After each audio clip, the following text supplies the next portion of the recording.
Moshe Rabbeinu said to us, Atem netzavim hayoim kulchem l'fnei Hashem alekechem. You are all standing today before Hashem.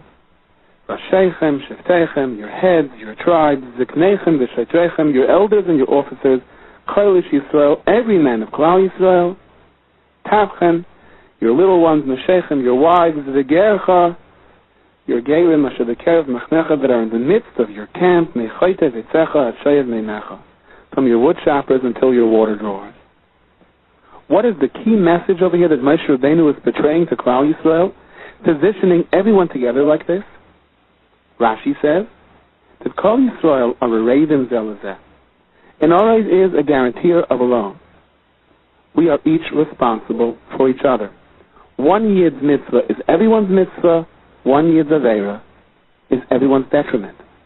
And that's why, even though I was already yoitza my mitzvah of shofar, I can take a shofar and be moitzi you with it.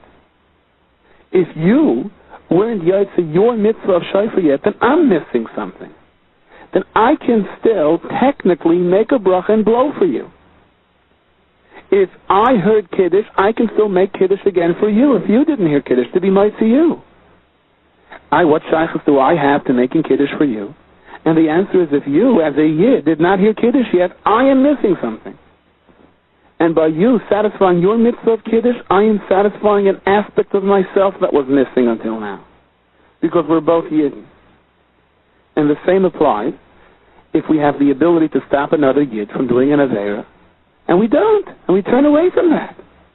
We're impartial to it, saying it's his Aveira, it's not mine, why should I concern myself with it? That's not true. His Aveira is your Aveira. My Aveira is your Aveira. We all have a shaykhus to each other. Our success and failure are connected. Now the Chavetz Chaim says, take a closer look at this. How do Chazal present this? They say, Kol Yisrael arevim zelazeh, a guarantor of a loan. Let's try to picture the scene. Shimon comes to my house and he asks for $10,000. He wants a loan of $10,000 for 6 months. And I say to him, my good friend Shimon, as you know, I need some security. So along comes Reuven, and Reuven says, I am willing to sign. If Shimon defaults on the loan, I am his araiv. I am his guarantor. I will pay for it. And I say to Reuven, you're signing an official document. You realize this is not just words. You may just wind up paying $10,000. And Reuven says, yes, I am assuming this responsibility on behalf of my friend Shimon. I want him to have this opportunity. He can make a major investment now. Now, naturally, when Shimon is going to take the $10,000 from him, he's going to invest it, Reuven has a vested interest in making sure that Shimon invests that money in a reasonable way. And if Reuven is about to see Shimon making an investment in something which Reuven really believes is going to be all lost, he will do whatever he can to stop Shimon from making that investment. And Shimon can't just say to Reuven, well, Reuven, what's it to you? It's my investment. And Reuven says, it's everything to me, because if you lose the money, I'll have to pay for it. So the Chavetz Chaim, we have to look at our fellow members of Klal Yisrael in exactly the same light. Your next door neighbor is being over an Aveira. We're not even talking about your own child that you are personally responsible for. It's not that, oh, he's being over an Aveira. The right thing would be for me to try to explain it to him and try to stop him. After all, Nebuch, what's going to happen to him if he doesn't listen? It's not him, says the Chavetz Chaim. Chazal are telling us it is you. If you are in a position where somehow you can prevent someone else from being over an Aveira, then you are obligated to do it for your own sake, because we are all a raven, Zelazah. Naturally, we are not held responsible for something which is completely beyond our control, but something which is within our web of influence, something which we could have a bearing on, which we could have an effect on if we would only care, if we would only take interest, and we're going to pay a price if we don't, and that $10,000 is lost. As Chazal say, quotes the Chavetz Chaim, someone who has the power to stop people of his house from being over in Aveira, or from being influenced from something which they ought not to be exposed to, and he doesn't, the Einay Meicha, mitzvah al Ovin Anshe Beisai. he too will be trapped and caught on the sin of his household. The Anshe Irai, if he is a person from his position who can yield influence on the people of his town, and he does not stop them, then he's going to be held personally responsible for their chatayim. And thus the Chofetz Chaim concludes, if we have, let us say, the opportunity to uphold organizations or moizbei satire, whether it's within our power of speech, or whether it's through our checkbook, and we fall short of our responsibilities, regardless of what those respective responsibilities may be, then we take the chance of falling into this category of someone who could have and didn't. Now, when Klal Yisrael learned of this concept of arvus, that we're all guarantees for each other, there was much concern. Are we going to be punished for things that we have no control over? And Moshe Rabbeinu clarifies that. And he says in Pasuk Chavches, no, absolutely not. Hanistaros l'Hashem Elokeinu. What is hidden in a person's heart and you have no control over, no idea of, that is l'Hashem Elokeinu. But v'haniglos, what is revealed, lanu elevaneinu ad olam. The Chofetz Chaim points out that on the words lanu for us, elevaneinu, and for our sons, there are dots. And Chazal tell us what the emphasis of those dots are. Rashi tells us that the din of arvus, the responsibility for one person and another, begins only after they cross the Yarden, and they will makabel the shvua and hargizim and harevel to be arevim zelazeh. But the Chofetz Chaim also stresses that whenever you have dots in the pasuk, the dots are like big arrows instructing us, take a closer look, ilavanenu, for our children. Because ultimately, where this concept is most negaya to us, where we are most responsible for, is for the members of our family, for our children. Are we doing enough to seal our houses from alien influences?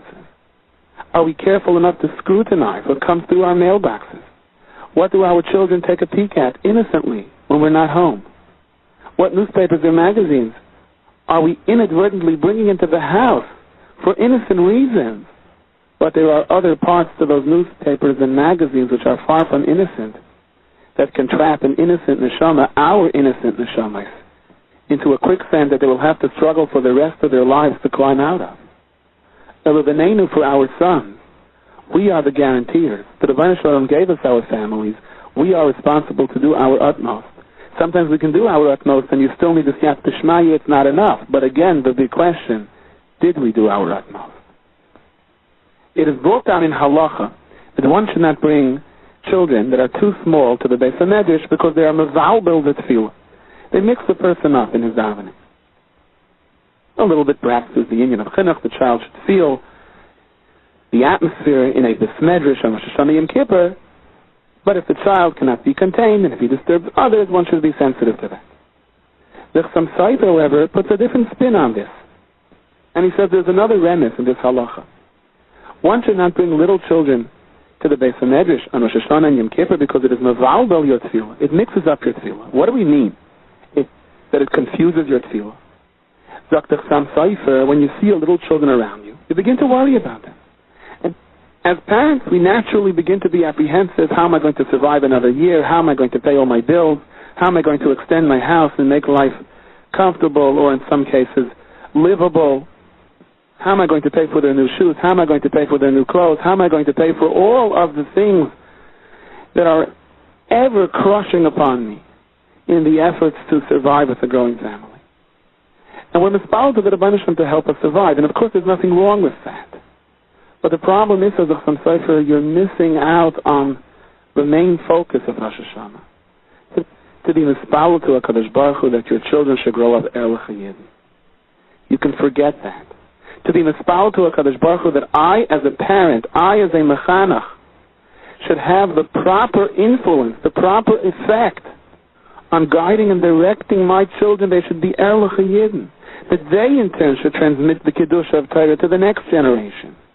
That's really what your main focus should be on Rosh Hashanah, to be mispaled for. And if the little children are running around and they're so cute and they're so zis and you're busy giving them their pekalach and so on, that's all beautiful, but there's a danger that it's going to be mevalbel your tefillah, that you'll forget what Rosh Hashanah is really supposed to be all about. And maybe that's what Chazal are alluding to us when they say, Kom is the noise of Shaladim Kisuvim Le'mi Rosh Hashanah, that all the sustenance, all the mezainis, whatever money is going to fill up your bank account or your wallet the next year. It's all decided on Rosh Hashanah. If you spend too much on the wrong things, you're going to lose out. You won't have enough of your necessities. That's how Rashi understands the message of the Gemara, incidentally, in Masechtas Beis. However, like everything else, there are exceptions. There are certain things that if you spend on, you won't lose out. What you spend on for the honor of Shabbos and Yom Tov, and also with exception to what you spend on for the chinuch of your children. But the Rebbeinu Shalom says, spend money on the chinuch of your children, that's on me. I will pay you back for that. That won't come off your cheshbon. Whether we have enough or not to make ends meet is irrelevant to the amount of money we spend on chinuch. That's what Chazal is saying. It could be the gzeira is you're going to have to struggle, but you're not struggling anymore because of the money you're spending on chinuch. So in a way, the Rebbeinu Shalom is like telling us before Rosh Hashanah, listen to me, here is a window of opportunity. The melech is basada. Be mispalel for your future generations. Be mispalel for your children. Be mispalel that you live up to the expectations and responsibilities as a parent, raising a Yiddish neshama in this alien environment. Don't get sidetracked by the Gashmiistic requests. They're also important. And yes, they're also decided on Rosh Hashanah. Leave that for me. I'll pay for it. You just make sure you do the right things in the house to be mechanech your children properly.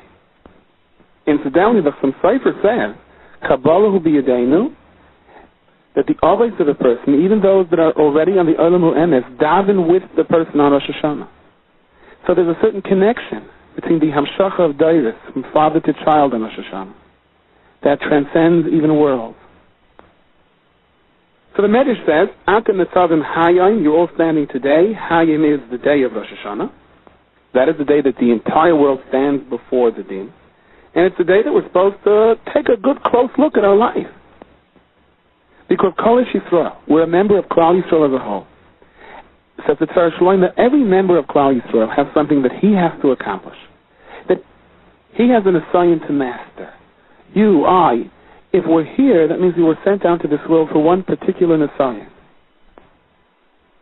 And today, before Rosh Hashanah, is the day we're supposed to take a good, long, hard look at our life and thoroughly search through our life and ask the question, are we meeting that challenge? The Welt says a Maisa of a very rich Yid who had a very nice wagon driver. And together they were traveling through a town. And they decided to stay there for Shabbos. The rich Yid rented a nice big hotel room, and the wagon driver rented his simple room. And then the rich Yid heard that there was a family in a wagon that was stuck in the mud. So he ran out to them, and he physically threw himself into the mud, and he tried so hard to push them out. The wagon driver, for his part, heard that there are some other wayfarers in the town who could use a place to stay. So he bought some extra chalais, and he decided that in shul he's going to invite all of those people to his house. Now, but things didn't fare very well. The rich person tried to push the wagon out of the mud. He had no idea how. All he accomplished was they were deeper in the mud. And the wagon driver who invited these wayfarers to his house invited them to a very disappointing Shabbos table. They were hoping all week to be invited by some rich person who would have a nice meal that could fill their hungry stomachs for the entire week, and here all the wagon driver had to offer them was some extra chalais. So both of these people thought they were doing a mitzvah, but they were doing exactly the opposite, because they weren't doing their mitzvah. The rich person should have been the one who was Isaac in inviting people to his room to share from his delicious food. And the wagon driver should have been the one to use his expertise to help the family out of the mud. This is a danger in life, the Tzar Shloim explains. The Yetzer Hara sometimes drives us to do mitzvahs which are easy for us to do or that we want to do, and we avoid doing the ones that we're really supposed to do. Thus the pasuk says, "Umaltem es arlas levavchem," and the pasuk goes on to say, "Asher lo yisa panim v'lo yikach shoichem." You can't bribe the Kadosh Baruch Hu by doing extra mitzvahs and sidestepping the ones which are your real Messiah. So a mountain is arlas levavchem means cut deep into your heart. Think, what is it that's most difficult for you to do?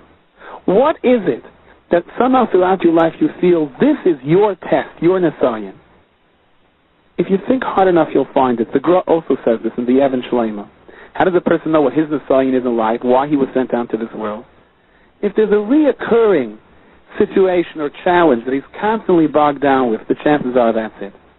And instead of running away to do other things, take on what you feel is the challenge of your life, your most difficult challenge, head on. Dr. Tzara Shlomo, that's what Moshe Rabbeinu meant when he said, Atem netzavim hayim kolchem. You're all standing here. And there's a special Kiddusha that represents the unit of Klal Yisrael.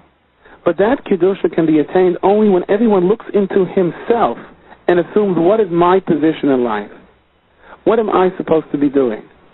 And when we do that, we'll be zeicha to the special bracha of the shleimus of Klal Yisrael and the ksiva of the Chasima Taiba.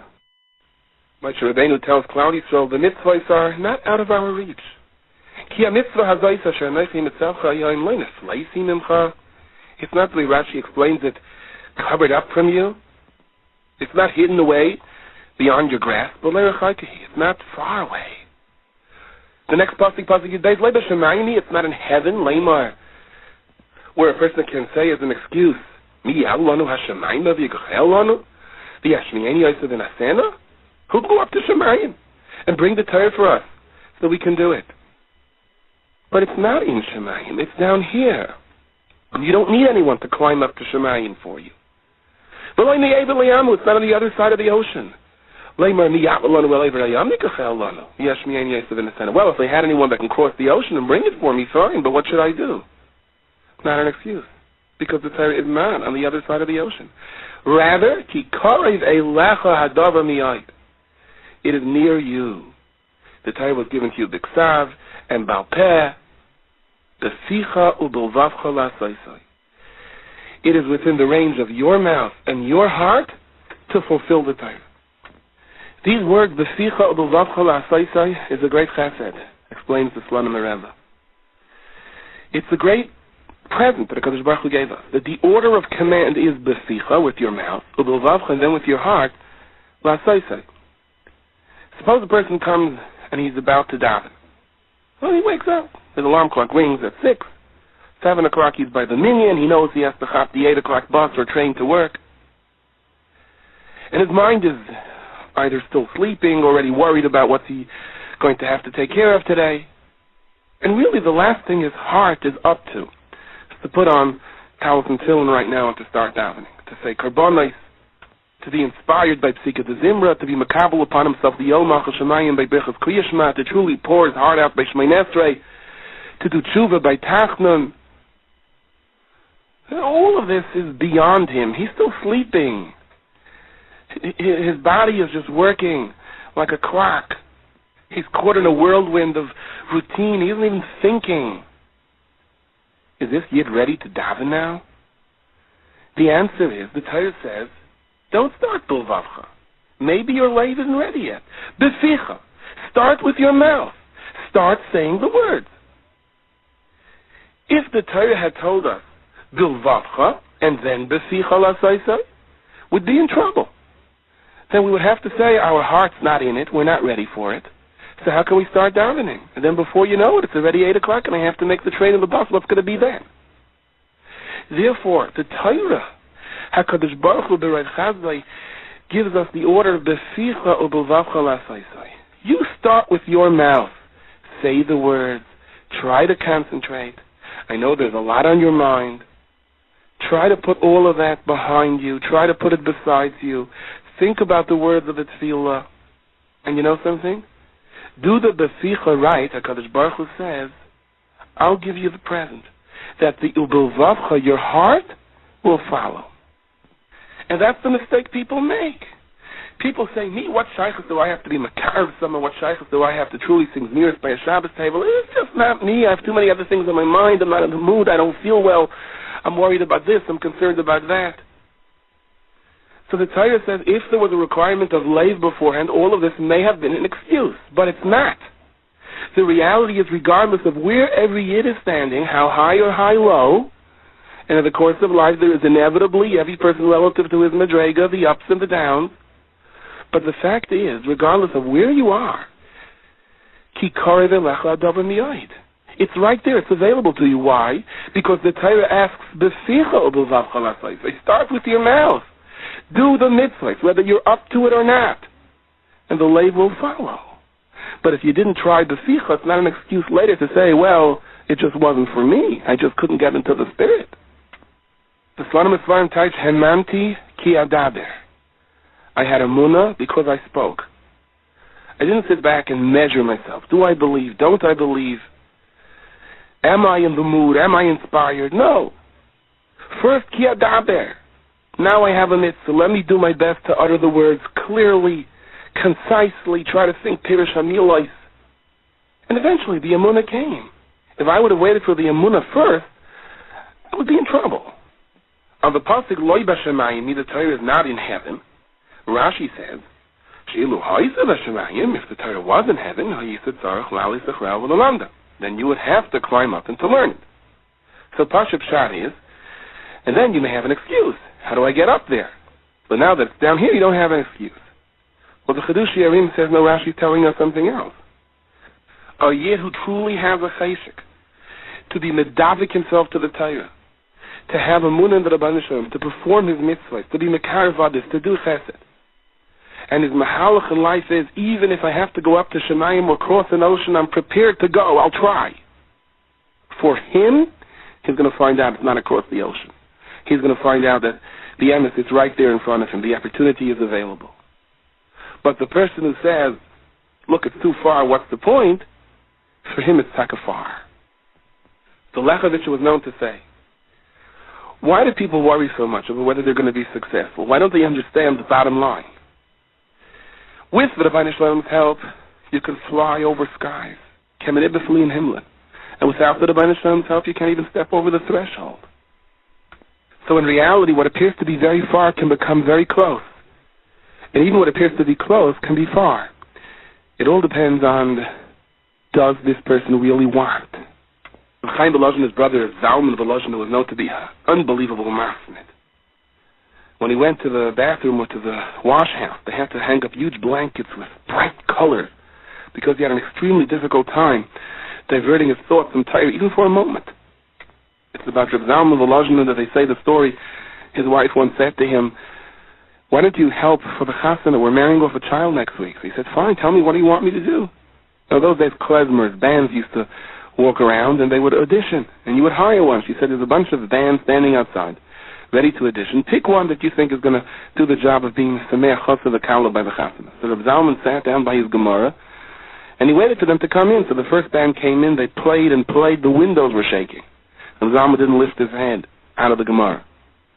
So the first klezmer band, as they walked out, said to the second one, he's a tough customer to please. He didn't even lift his head to us. So the second band played even louder. The windows were breaking. Reb Zalman still didn't lift his head out of the Gemara. When the third band came in, so they were told, forget it, don't even try. I don't know what he wants. We can't even get him to look at us. And this band played so loud that the windows down the block were shaking. They walked out. So the Rebbetzin comes back in. She asks Reb Zalman Volozhin, which band did you pick? He looks up from his Gemara and he says, well, when are they coming to audition? He didn't even know they were there. In an entire 6-block radius, everyone knew they were there, but he didn't know they were there. He was in his Gemara. So they say about Reb Zalman Volozhin that once he had a tremendous chukah to look something up, to learn a certain sefer. And the sefer happened to be laying behind a huge chest that ordinarily would have required 3 people to lift it. So Reb Zalman Volozhin started walking back and forth in the house, and he kept repeating, Loi Bashamayim hi, she'im Bashamayim hi ata tzarech la'ali sachreha.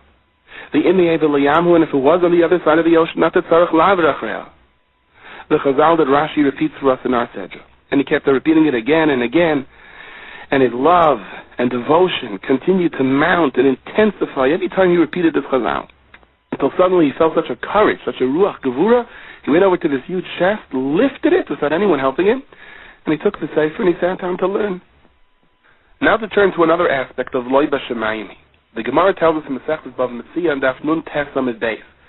There was a machlokes between Rabbi Eliezer and the Chachamim in regard to the status of a certain oven, whether or not it was tameh.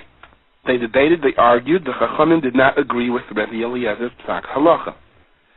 Rabbi Eliezer pointed to a carob tree and said, if the halacha is like me, this carob tree should be uprooted And the carob tree went, it just came right out of the ground, and it flew for 100 amis, about 200 feet. Some say 400 amis, about 800 feet. And the response of the Chachamim was, we don't paskin halachos based on flying carob trees. The Rebbe Eliezer pointed to a stream of water, and he said, if the halach is like me, this stream of water will show it. And suddenly the stream stopped, reversed itself, and started flowing in the opposite direction. The Chacham said to him, we don't paskin halachos based on which way a stream flows. So Rebbe Eliezer said, if the halach is like me, let the walls of the Beis Medrash show it. And the walls of the Beis Medrash started to cave in. They started tilting. And Rabbi Yeshua said to the walls, if Talmidei Chacham are arguing with each other, what right do you have to meddle into our affairs? And the walls remained on a tilt. They didn't straighten out because of the honor of Rabbi Eliezer. They didn't completely fall due to the honor of Rabbi Yeshua. Finally, Rabbi Eliezer said, if the halach is like me, min hashemayim yechicha. So a Baskel came out, and the Baskel said, Ma lechem etlu Rabbi Eliezer. Why are you arguing with Rabbi Eliezer for? Shehalacha k'maiseh b'chol makom. So a heavenly voice rang out and said that the halacha is like Rabbi Eliezer. Amad Rabbi Yeshua al Ragla, the Amar, and he said, it still doesn't change anything. Loi b'shemayim. The Torah is not in Shemayim. And the Gemara asks, what do you mean? Mai loi b'shemayim? Amar Rabbi Yirmiyah shekfar nitna Torah mehar Sinai. The Torah was given to us in Har Sinai. We don't change halachos by heavenly directives. There was one heavenly message, and that was the whole appearance of the Torah by Har Sinai, and that stays with us until Mashiach comes. Ein onu mashgichim bebasko, shekvar kesafta b'Har Sinai the Torah, achiram lahatos. And if the majority opinion is against Rabbi Eliezer, then that is the halach. Now Taisus asks for kasha. The Gemara in Yevamah says the reason we paskin like the Beis Hillel as opposed to the Beis Shammai, at least according to one reason, is because a Baskel came out and said that the halach is like the Beis Hillel. So Taisus answers, once Rabbi Eliezer said, Min HaShemayim Yechicha, you'll see even Shemayim is going to say that I'm right. So it could be argued that the Baskel only came out l'chvoida, for the honor of Rabbi Eliezer. But it doesn't necessarily prove that the halach is like him. But in regard to the Beis Hillel, who never even asked for a Baskel, so the heavenly voice, in addition to other factors, leads us to conclude that the halach is like the Beis Hillel. So the Chidah brings in the Sefer Rosh David. He heard from a Moshe Galanti, one of the great Talmidim of the Arizal. The pasuk says, Loi b'shemayim hi, leimor miyal lanu hashemayim. It's Loi b'shemayim hi, it's ein mashgichin b'baskel. If a person stands here and he tries to prove that he's right, leimor by saying, who's going to go up to Shemayim? Who's going to do as I can do and mama show all of these ma'asim? Under these circumstances, the Baskel is not a factor.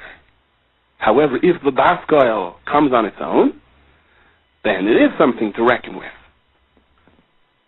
Rabbi Yehuda Tzimei Razla, Zechut Tzadik Levracha, was a nephew of Reb Heschel of the Tzaiva. Reb Heschel of the Tzaiva was referred to in his time as the Sar Beis HaZoyar, a great master of Kabbalah. His nephew, the Radler Rav, was the Rav in town. And it once happened that they brought him a Shiloh on a behema right before Shabbos. In certain parts of the intestines, they found a needle. And he was in a rush, and he just said, it's kosher. This behema was later sold to people in the town, to who knows how many people in the town. And it's Erev Shabbos, right before Shabbos. And he begins to think, and he said, what did I do? How did I just answer like that it's kosher?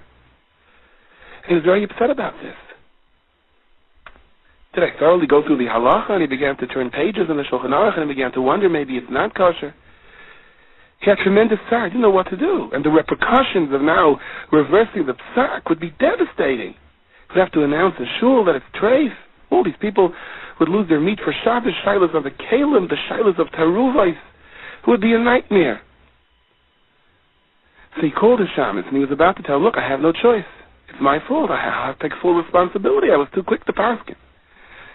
And as he was about to tell his shaman to run to the shul and announce that I've reversed my psak, no one should eat any meat, he said to himself, let me quickly ask my uncle. So he ran to shul, and the Heschel of the Tzaiva used to daven a very long Shemoneh Esrei. He would daven mincha early, mincha gedai l'erev Shabbos, and he would daven 2-3 hours.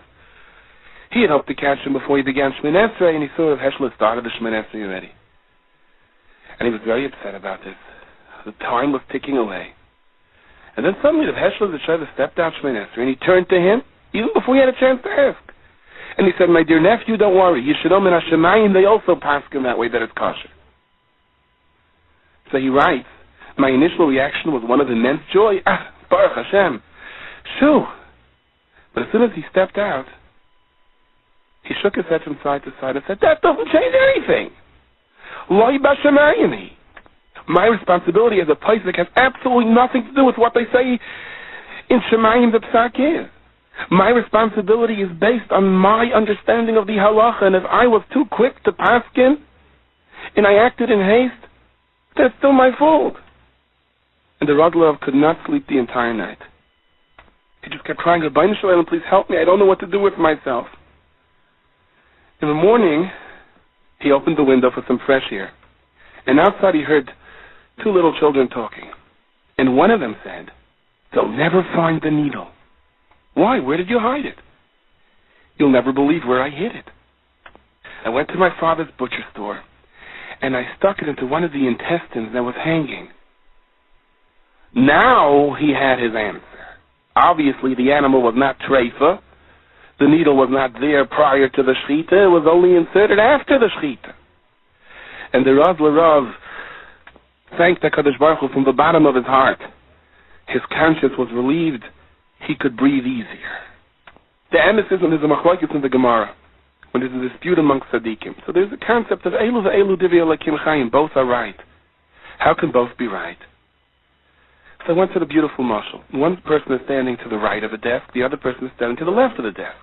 One person swears the desk is to his left. The other swears the desk is to his right. And both are correct. It depends where you're standing. When we are mevayir the halacha down here in this world, based on the halachas of Psak, based on Kabbalah from Redeim, based on the Siyata D'Shmaya, and all of the ingredients of bringing out the proper halacha and the right derech, the issue isn't who's right or who's wrong.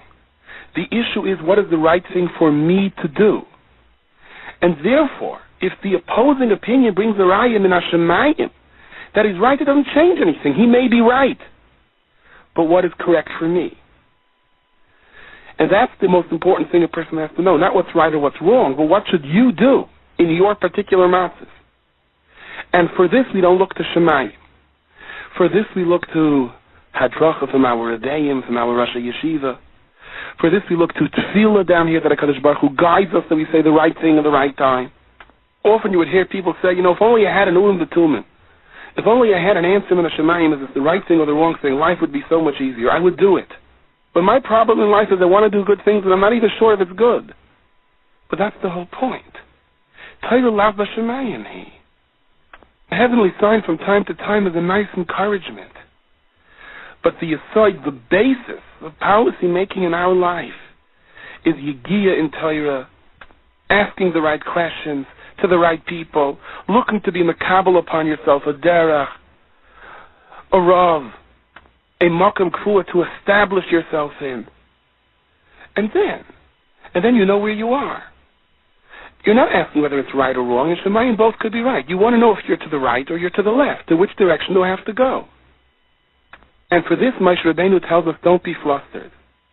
Ki karev elecha hadavar ma'ayid, b'sicha u'b'lvavcha la'asaysa, if you will only try. Technically speaking, one is not permitted to dance on Shabbos. The concern, if he's going to dance, he may start fixing musical instruments.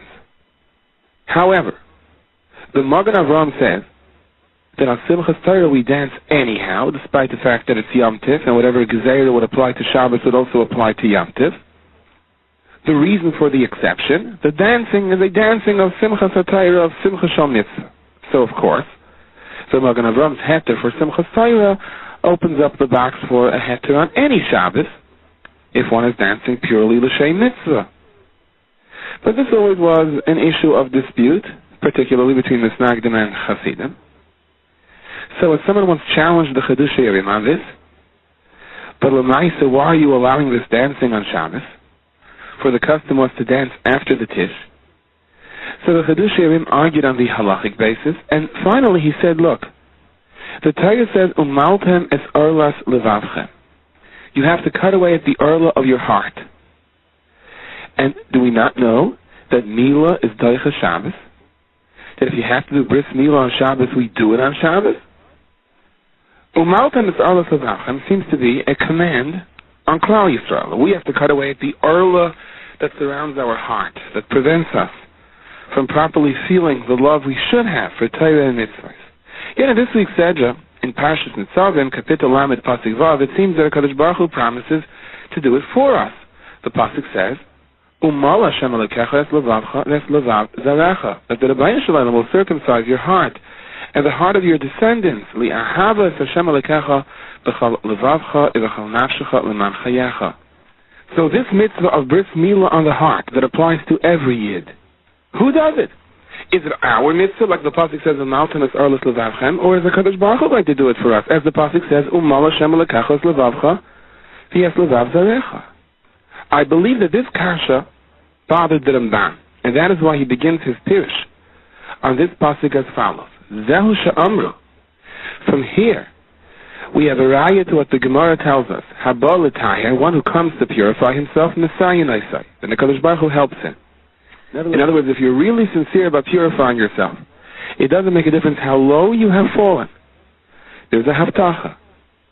Haba l'taher, are you a person that is coming now for purification? There's no limit over here as to where you're coming from, whether you're 100 miles away, 1,000 miles away, or 10,000 miles away. But you are coming to be matayir yourself. You're going to have heavenly help. There's a haftacha, there's a promise over here that HaKadosh Baruch Hu will help you. So in other words, Umaltem es arlas levavchem is a chiyuv on us. We have to make the first move. We're not allowed to say that it's too late for us. We're not allowed to say that we've gone too far. We have to make that attempt at removing the arla. And once we begin, the HaKadosh Baruch Hu will take over. You start the Milah process, Umaltem es arlas levavchem, and if you're sincere about that, and you're willing to withstand the initial nisyonos, because no one says it's going to be easy, or that the door will open after the first knock, but if you're persistent enough, then it'll be Umal Hashem Elokecha es levavcha, HaKadosh Baruch Hu will take over the bris milah. Now the Ramban here in this pasuk teaches us he married the Kiyasai. En hachanan, nizman habriya, there was reshus b'yara adam lasos kirtzayna. If you want, you can be a tzaddik. If you want, you can be a rasha. But take note, cautions the Ramban in this week's Sedra. Aval liyamois hamashiach, tia habchira b'toiv lehem teva. There's going to be a natural inclination only to do good. Like trees are going to grow, like flowers blossoming, like a waterfall rushing downwards, every yid will automatically want to be Makayim, Torah, and Mitzvahs. The argument in Shul will not be that the Baal Tefillah is going too slow. The argument is always going to be he's going too fast. Avali Imlaisa Mashiach once again says the Ramban, Tia habechira b'toiv lahem teva. It's going to be nature, not second nature, first nature. Lo yisava halev l'ma she'eina roi. The heart will have no temptation whatsoever to something that is not proper. But lo yechbetz by klal. You won't want it. The Ramban is masbir. Ki achemda v'hataiva is arla l'leiv. The taivas, the temptations that we have, the cravings that we have which are not proper, that is the arla for the heart. And milah on the heart is not to have these taivas. The yoshiv ha'adam bizman hahu la shahaya koidem chetay shel adam harishon. Where b'teva, he does what he is supposed to do. That's his nature. And in his ratzon, in his will, there was nothing there that would contradict it. Of course, if you're going to ask if that was the case, then how come he ate from the Eitz Hadas? So the Mefarshim explained Taka. But the Michtav Miliyahu is masber from sources. Adam Harishon wasn't happy with this situation of a non-Bechira life. He thought that the world would have a greater tafkid if there was a Bechira. But whatever the Yetzer Hara was that convinced him or presented the argument to eat from the Eitz Hadas, whether to him or to Chava first, whatever the Nachash's real taina was, it was an external Yetzer Hara. It wasn't an intrinsic Yetzer Hara, the kind of Yetzer Hara that we have to deal with, a fight from within. It would appear that over here, the Ramban is giving us a second teretz to our kasha. On the one hand, we're told in Maltem, es arlas levavchem, that is until Mashiach comes. where the taiva for Ra is there. We're born with it. The nisyonos are only getting worse. And we have to constantly do bris milah. The chiyuv of a malta misarlut lezavchem is on the 8th day, the 9th day, the 10th day, the 10th year, the 11th year, all the way through. No one has any guarantees. Of course, the more you cut away at, and the easier it becomes. Ultimately, li'asid lavai, it'll be u'mal Hashem lekechos levavcha. HaKadosh Baruch Hu will do the complete mitzvah of bris milah, and there will be no more ritzonos for Ra at all. Then the Ramban quotes several psukim from Yirmiyah, from Yecheskel, to the effect that li'asid lavai, the Yetzer Hara simply won't be there. Thus, concludes the Ramban, the Gemara tells us in Masechta Shabbos, V'yigiyah shanim asher toimer ein li behem chayfetz, the pasuk says in Kehelas. Days will come when we will say, what is just the point of living like this? Elu yemais HaMashiach. She'ein behem lo yischus v'lo yichayfetz. For during the days of Mashiach, as good as it's going to be, we're going to think to ourselves, but it's not really a challenge. I mean, we're good because we're naturally good. So there's no schus, there's no chayva. For schus and chayv depends on chayfetz, depends on wills. We all have cravings, we all have natural inclinations. Our ability to harness those, to control them, is the basis for our schar, the basis for what makes one person excel over another. And that won't be available for us when Mashiach comes. We won't have the fight then. So again, as good as it's going to be, but in a certain sense we have to chaper right now. Because if you want to make something of yourself, it's only because of the nisyonos. It's a chus to wake up in the morning only when your taiva is to turn over, close the alarm clock, and put the pillow over your head. And if you still wash negelvasser and get up and come to daven shachris like a mensch, so that's a chus. And the Yismach Moshe says that the chus of that, one wakes up Chiyas HaNesim, even if for other reasons he was not zeicha to wake up Chiyas HaNesim, because it's midah keneged midah. He forced himself to get up because Baruch Hu says, look, despite all the prosecuting evidence, he's going to get up anyhow. But it's only a chus because he had to force himself to get up. If it's a natural thing, so you no longer have this chus. And the truth is, even as a person gets older, he begins to lose this opportunity. The Rebbe of Melech said, sometimes people get older in their years, and they begin to say, I must be a tzaddik. I mean, I don't eat the way I used to eat. I used to just dive into my food. Now I simply step into it. I seem to be waking up earlier now in my older years. I don't have the cravings and temptations anymore that I had when I was young. And a person begins to fool himself. He begins to think, I conquered the Yetzer Hara. I'm a tzaddik. I did tshuva. He doesn't realize that HaKadosh Baruch Hu gives us nisyonos and tests, and the tests last for a certain duration of time. After a while, the nisyon isn't there anymore, or it slowly begins to diminish. As long as the person is alive, he still has nisyonos. But don't fool yourself, said the Rebbe of Melech, because this person may come up to Shemayim and they're going to ask him, why didn't you do tshuva? And he's going to say, tshuva, me, you see, I did tshuva. Don't you see how I acted differently when I turned 65, when I turned 75, 85? And they're going to tell him, no, you didn't act differently. It's just that your Yetzer Hara began to slowly deplete. As a matter of fact, this was part of your Yetzer Hara, to convince you that you're a tzaddik and therefore you're not doing tshuva. So just like when Mashiach is going to come, we'll no longer have the opportunity of fighting the Yetzer Hara. The truth is that within every day of a person's life, the biological time clock also ticks away at the opportunity of fighting off the Yetzer Hara. There's going to come a time you'll wake up because you can't sleep anymore in the morning. There's going to come a time you're not going to eat that extra piece of steak because you can't even look at it. Now, as long as a person is alive and he's still breathing, he can do tshuva. But you have to remember that the fight is when there's a challenge, when there are opposing forces within a person driving him in different directions. There was a time where America had a certain chashivus for its presidents that excelled. On an individual level, there were people to look up to. Then the great chachamim in American education came and undid it. They decided that this concept of respecting a George Washington or an Abraham Lincoln, particularly, it's not good. It's not good to have someone to look up to. It's not good to have legends about people's honesty. We'll destroy the whole image.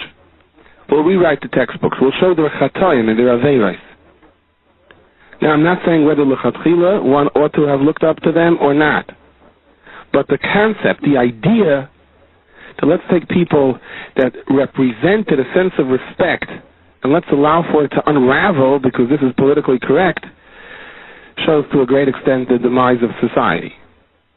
But, having said that, Saif Kol Saif, if you ask the typical child, name me two famous presidents, so he's going to name Washington, he'll name Lincoln, he'll name Roosevelt perhaps.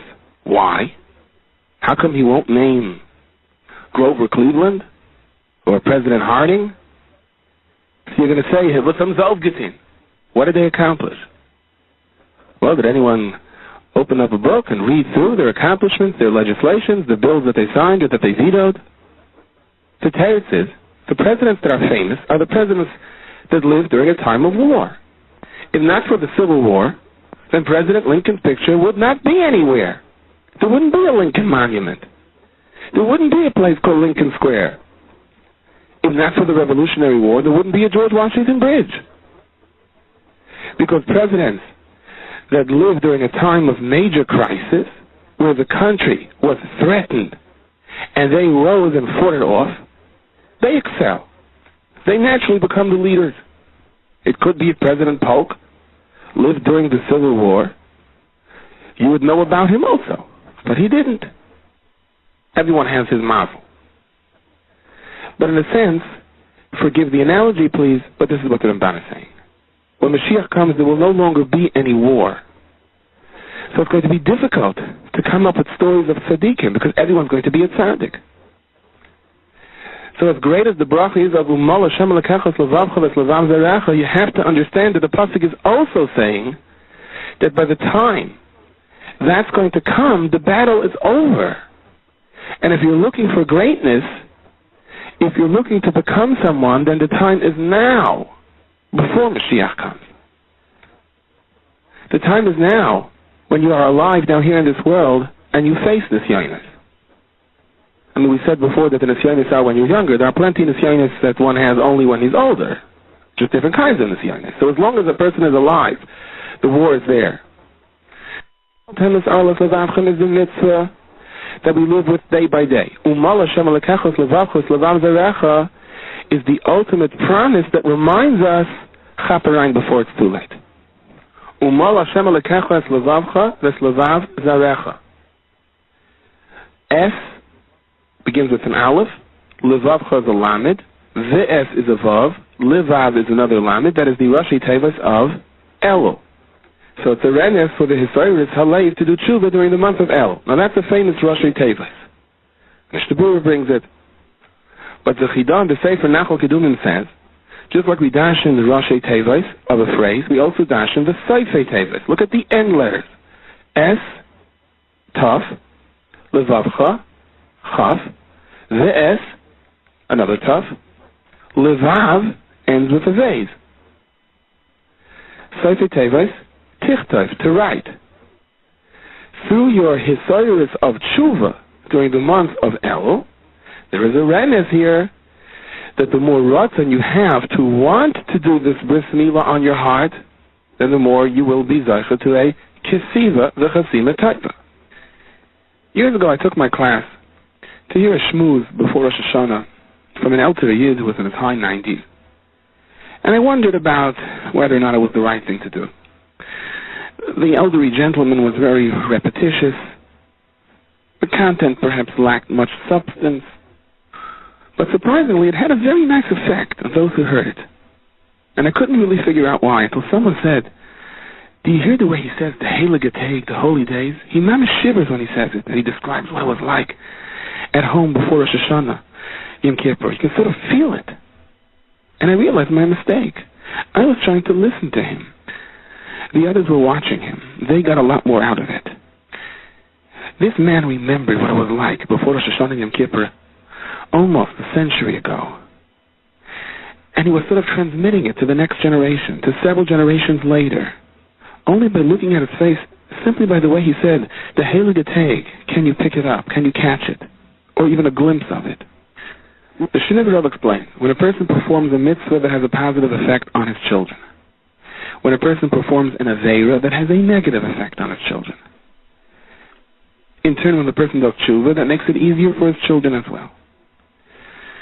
Even though this is true the entire years of the Divrei Yechezkel, it's more so during the month of El. After all, the Rashi Tevis of Es Levavcha, your heart, the Es Levav Zarecha, the heart of your children, is El. Because why does the pasuk say Levav Zarecha, the hearts of your children? Moshe Rabbeinu is talking to all of Klal Yisrael until Mashiach comes. That includes everyone. What do you mean, you and your children? Your children are also part of Klal Yisrael. Why doesn't it say in regard to other mitzvahs, you and your children? Because Stam mitzvah means for everybody, you and your children in all generations. So there's a remez over here. The reason the pasuk says Levav Zarecha is to emphasize that when you do the bris milah on your heart, you are also making it easier for your children to do tshuva.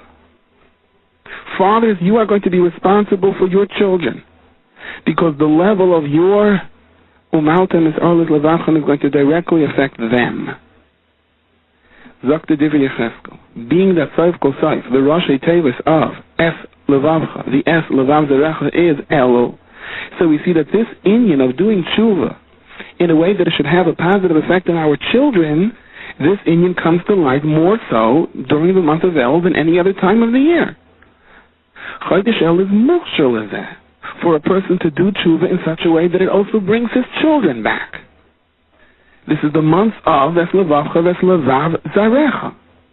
So that old man is reflecting on what his parents looked like in the month of El. What we have to do is give our children a scene that they can recall what we look like during the month of El. The pasuk commands us, Hakel Sa'am, gather all the people, Ha'anashim, the men, the Hanashim and the women, Za'ataf and the small children, Ze'gecha she'b'sherecha, gather them together in the Beis HaMikdash, let them listen to the king read Mishnah Torah, L'man yishma'u u'leman yilmadu v'yaru Hashem Elokeichem, v'shamu l'asais es kol divrei ha'Torah hazayis.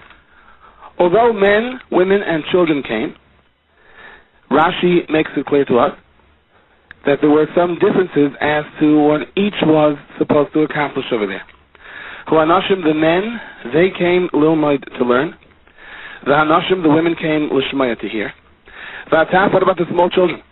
The small children who were running around, tugging at their mothers' dresses, asking their fathers how much longer is it going to take. These small children, what was the purpose of bringing them?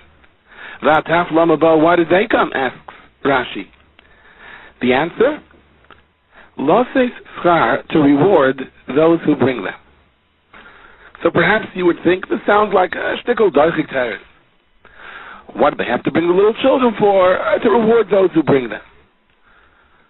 Well, let's listen to this Gemara in the Masechtas Chagiga. The Gemara tells us, Maisa, the Rabbi Yochanan ben Broika, the Rabbi Lazar ben Chasma, Shahoku, the two of them went to greet their great Rabbi, Rabbi Yeshua, in the city of Pekin.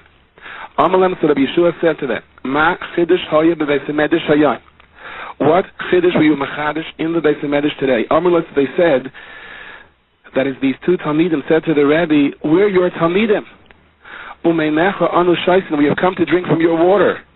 In other words, we haven't come here for us to teach you. We've come all this way for you to teach us. Amalehem, so he said to them, Afal pikein, ef shelu Beis HaMikdash b'lo chiddush. It's impossible that you were in the Beis HaMikdash today and there was no chiddush over there, no new thing that was expounded upon, which I didn't hear yet. So tell me, I want to know. Shabbos shel mi haisa.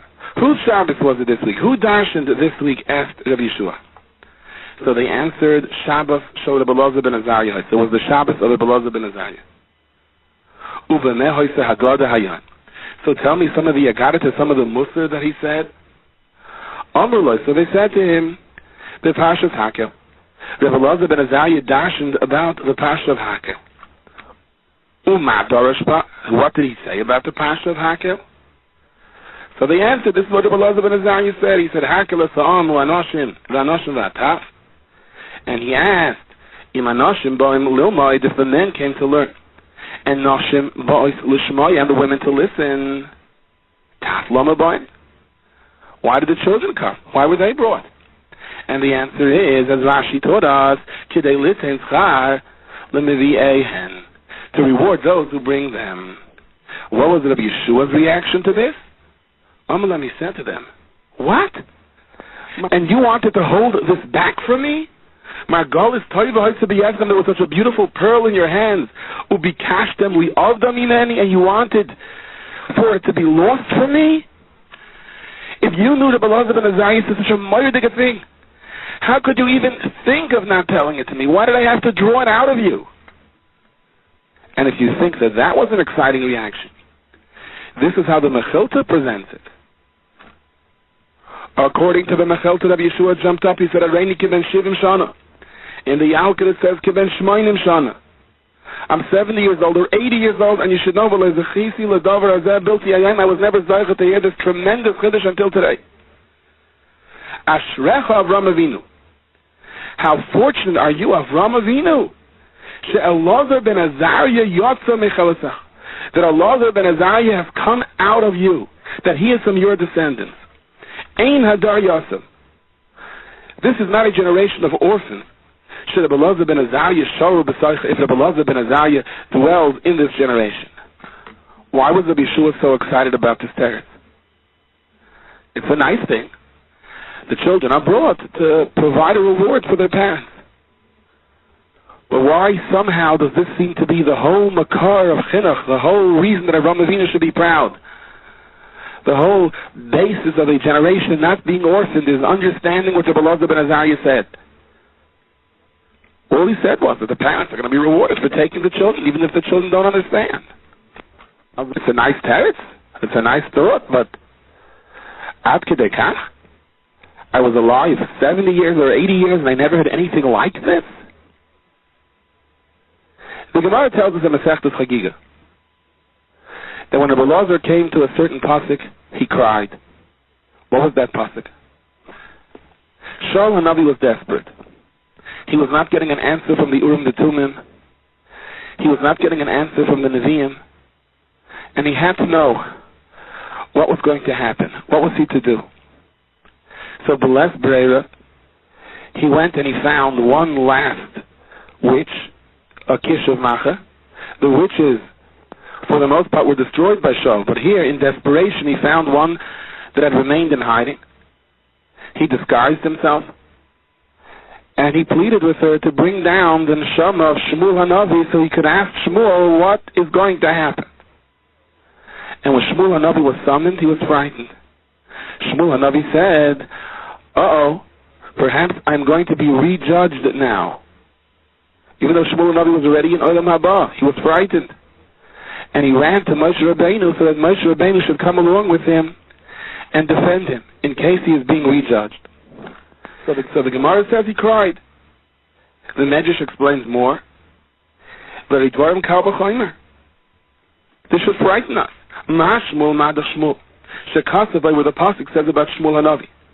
Vayeda kol Yisrael midan vad Beersheva. Ki neman Shmuel HaNavi l'Hashem. And despite the greatness of Shmuel, because he thought that they were going to rejudge him, he was frightened. So anu alachas kama v'kama, how much more so should we be concerned? The Meshech Chochmah has a very interesting beer on this medrash. Shmuel HaNavi had gone through his din v'cheshbon. So what does that mean? He's going to be rejudged. On what basis should he be rejudged? The first trial was declared a mistrial. There was a mistake. One of the jurors is found to be biased. I mean, all of that is not shaykh the olam ha'emes. Every din v'cheshbon is emes li'amitai. Everything is open and clear in front of them. Nothing is vague. Nothing is disguised. Nothing can be misleading. No evidence is hidden. No schus is suppressed. So what does this mean? Shmuel thought is going to be rejudged. He went through the first judgment and it came out clear. Shmuel was shakol k'moshe kahare, no chait. He couldn't have sinned in Olam Haba afterwards. What was the basis for his concern? It doesn't work that way in Shemayim. Oh, wait a second, we forgot something, come back. They don't forget. Zok the Meshech Chochmah that a person is rejudged every single year. And a Shama is rejudged every single year. Atem netzavim hayom kulchem. Even the Shomis in Shemayim, Sifrei Chaim v'Sifrei Mesim enochem lefanecha. The Eibishter judges the Mason as well. How could the Eibishter judge the Mason? They no longer have a bchira. They no longer have a free choice of sinning. The teretz is that a person is judged on the basis of what his children do, on the actions of his children. However, the Meshech Chacham explains, if a person did his best to be mechanech his child properly, did his best to create the right environment, did whatever he could for the child to grow up in a garden that is kosher, but then, as the child grew up, alien influences stepped in, or the Yetzirah of the child was so great that somehow his efforts appear fruitless, and the child goes out the tarvis ra.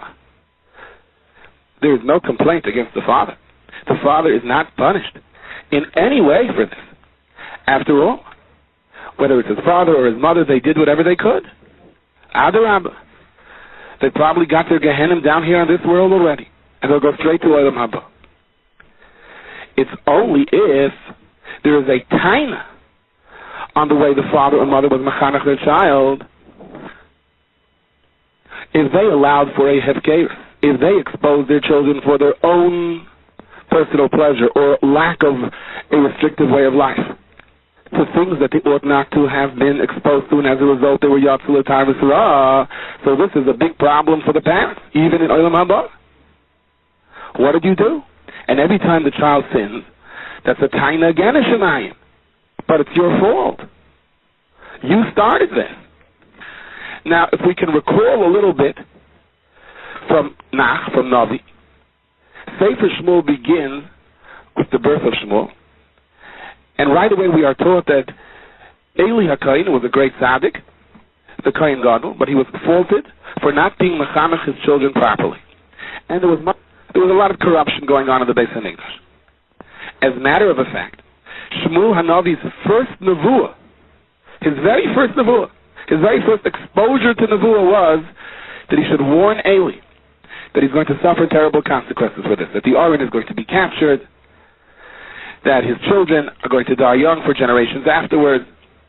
And Shmuel didn't want to tell Eli what the nevuah was, and Eli warned him, if you don't tell me, then the curse will take effect upon you. So Shmuel had to tell him. And Eli, being the tzaddik that he was mekabel the ahava, and even though he was told that karbonis will be ineffective as a kapara for his children, for that was the source of their sin, taking advantage of the power of ruling the karbonis, however, they would attain some level of kapara or shmira through other inyanim, through limud haTorah, through tefillah, through tzedakah. Now we know killas chacham, a klal of a chacham, even if it's ala tanai, even if it was conditional and the conditions were not met, still it has some ramifications. How did it affect Shmuel? The pasuk tells us that Shmuel's children did not travel in his way. They weren't bad. However, Shmuel, and this was to offset the negative influence on the children of Eli, Shmuel was Meiser Nevish himself throughout his lifetime to travel from town to town and to help out Yidden and to judge them, and he never took anything. He slept in a tent. He brought along his own pot. And his children already had offices, and they didn't do anything wrong. But it wasn't their father. And obviously this was a concern to Shmuel Hanavi. However, it didn't affect him one iota in his din v'cheshbon. Why? Because, look, Shmuel did whatever he could to be mechanech his children properly. He was Meiser Nevish himself for the generation, for the dar. All HaKadosh Baruch Hu asks is that we try. However, when Shmuel Hanavi was being summoned, explains the Meshech Chachma, he was very frightened because he said, maybe in the course of time that has elapsed since my din v'cheshbon until now, my children continued to do things that were not proper, and perhaps they committed a sin now which is a result of my lack of proper chinuch, even though that was not the case. But this was Shmuel's concern, and therefore there would be an issue of him being rejudged. Now look what happened, even though it's already 1 year, 2 years, 5 years after your petira, and you're basking in Olam Haba, but your children have sinned, and their sin is as a result of your chait. Maybe it's you who did something wrong in terms of your chinuch. And this was Shmuel's concern. So who did Shmuel run to? He ran to Moshe Rabbeinu. Why did he run to Moshe Rabbeinu? The Medrash says, even though we could just repeat the words, we don't know what this means. But the Medrash says that there were 3 instances where Moshe Rabbeinu disputed what he heard from HaKadosh Baruch Hu, and HaKadosh Baruch Hu agreed with Moshe Rabbeinu. So what that means is Moshe Rabbeinu misunderstood it, and HaKadosh Baruch Hu explained to him, no, this is exactly what I meant. One of the things was, Kisha Amalei HaKadosh Baruch Hu, and HaKadosh Baruch Hu said to Moshe Rabbeinu, that children can cause their fathers to be punished as a result of their sin. Omar Moshe, so Moshe said, Rabbeinu Shalom, Kama Rishayim, Halidu Tzadikim. How many Rishayim are there that were born to great Tzadikim? The Chei Noshi, you had Tzadikim like it? Is this nice Tzadikim should suffer for what their sons did? Amalei HaKadosh Baruch Hu, L'madatani chayecha on your life, Shani mevatel devarai u'mekayim devarech. Shenemar, as the pasuk says, Loi yomsu avos albana. L'chayecha on your life, Shani kaisim l'shmecha, I will write this with your credit. You're the one that presented this, that affirmed this halacha. There is no child that can cause his father to be punished. So Chazal explained that the clarification was that if the father sinned and the child continues that sin, then the child will cause his father to be punished even more severely. But if the sin of the child has nothing to do with the father, then the father bears absolutely no responsibility for what the child did. So Shmuel was concerned. How could I be summoned now? Perhaps I'm being rejudged. How could I be rejudged? I came through clear. Elamaya must be, maybe one of my children did something wrong. But I know that I did whatever I could to be mechanech them. Therefore, he ran to ask Moshe Rabbeinu to come along with him, because Moshe Rabbeinu represents this idea. He is the one that demanded that this should be clearly spelled out, that if the father has nothing to do with the chait of the son, the father should not be punished for that. So one of the most important defenses that a person needs for the ultimate din v'cheshbon is to say, I did my best with my children. I did my best. How can he substantiate that he did his best? And there's only one answer. I tried to bring him to the right places. Because there is nothing that affects the way a child thinks. There is nothing that determines the direction of a child more so than environment. And very often the environment is not in our control. Rachmana litzlan, the Eibishter upbeat, and one bad friend can destroy the best of children, and one good friend can rectify a child that is on a course to disaster. You can completely turn him around. So what can a person do? The teretz is, what you can do is realize that you have to try your best, and that's all HaKadosh Baruch Hu wants. What if a person tries his best and the child simply is not picking up? What if the person tries his best and the child is just not interested in learning? What if the person tries his best and it's just not going? He isn't getting the results that he wants?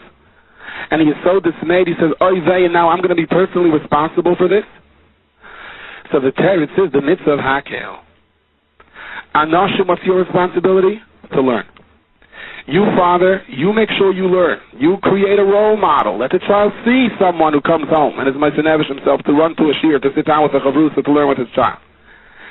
That's what you can do on your part. Noshim l'shmaya. Let women listen. Listen to that geschmacka story the child brings home, that his teacher, that her mora told her. And and ah about the arts and crafts, about Kriyas Yamsuf, about the scales before Rosh Hashanah. As far as the taf is concerned, you have to be able to say to the Rebbeinu Shalom one thing. I brought them. Rebbeinu Shalom, look what I did. When the child was small, I brought him to the Beis HaMikdash. You know how hard it was to take him to the Beis HaMikdash? To travel all that way on a camel or a donkey? From way up north in Eretz Yisrael to Yerushalayim? From down south up to Yerushalayim? And keeping him quiet? When I got those angry stares from the people next door while the king was reading Mishnah Torah? But I brought the child because I have to do whatever I can to bring the child and let him see what it's like when Yidden are together in a Beis HaMikdash. Unless the Makatri come and say, big deal. You brought the child to the Beis HaMikdash, so what? He didn't understand anything anyway. And for the Belazar ben Azayin, this is why Rabbi Yeshua jumped. This is why he was so excited. Your response to that is, all I can do as a parent is to try to bring him to the right places, to expose him only to Kedusha.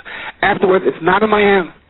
If I did what I could, because Baruch Hu guarantees my schar. This shiur is distributed by Kolodas, 11 Stay Chemet Street, Yerushalayim. For donations, please call 02-5383999. Fax 02-538-0267. Post Box 57035.